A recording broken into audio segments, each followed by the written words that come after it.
Hello and welcome to Blimey TV. I'm sitting here after Carlisle. I've just beat Walsall 2-0 away from home.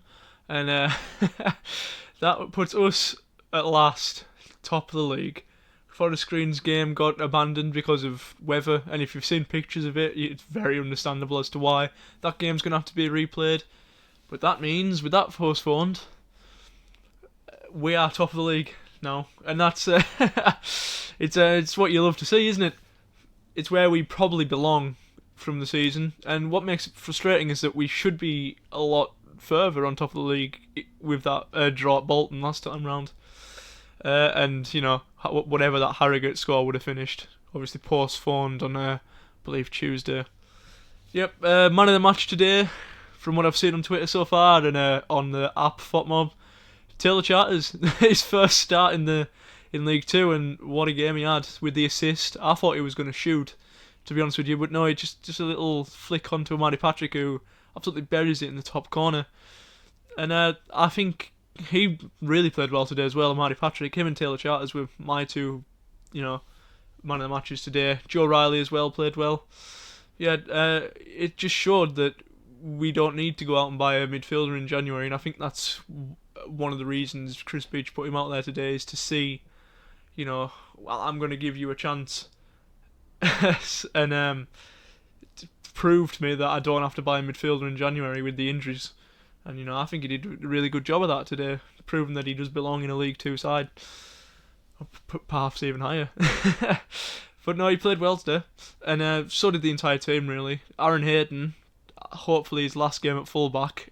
He didn't do bad at fullback, but I think he is needed in that centre-back position. I think Nick Anderton's going to be back, which would push Hayden into the centre of defence at the expense of either Bennett or McDonald. With Bennett's form recently, I'd probably suggest that would be McDonald. Although I don't think he's done anything wrong to be dropped. I just think with big players coming back in, and with us trying to give Bennett a new contract, it would probably be beneficial for us to play Bennett in that next game instead, and put Nick Anderton out wide, switch Tanner to the other side at right back, and play with at least one of our first choice fullbacks back. Brendan Dickinson came on as a sub. I don't know if he was on long enough to really make an impact, to be honest with you.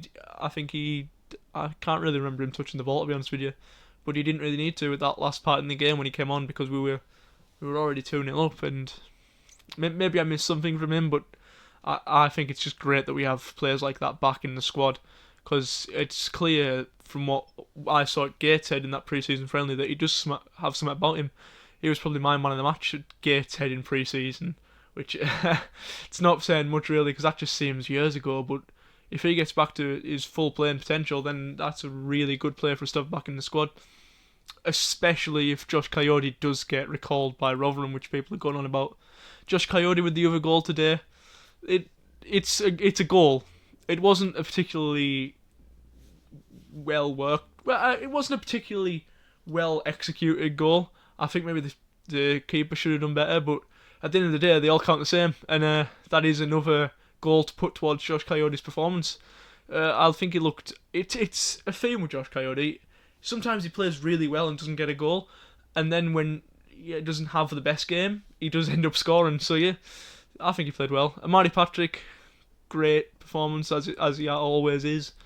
With such big name players injured, and maybe Callum Guy's injured, he came off injured in that match. I don't think I can really blame one of their players for that. It was really Callum Guy running himself into that tackle. But Carlisle didn't play their best football today, yet still won comfortably, and that's what is going to put us into the top three, which is, I'll be honest with you, that's where I don't really want to be aiming for top of the league, although that would be nice. Just automatic promotion would be would be more than expected.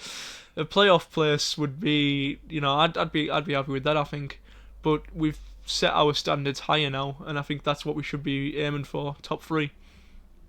Newport County with a game in hand on us could go back top, but with some of the form they've been shown recently, I wouldn't be too sure on that happening. I believe they've got Salford to play, who they've played quite recently. 1-1 it finished last time. But, who knows what could what could happen this time round.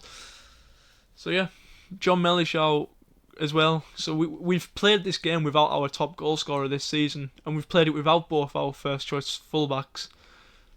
And we still won very, very comfortably. That just shows the extent of the squad this year. So yeah, really happy with that today.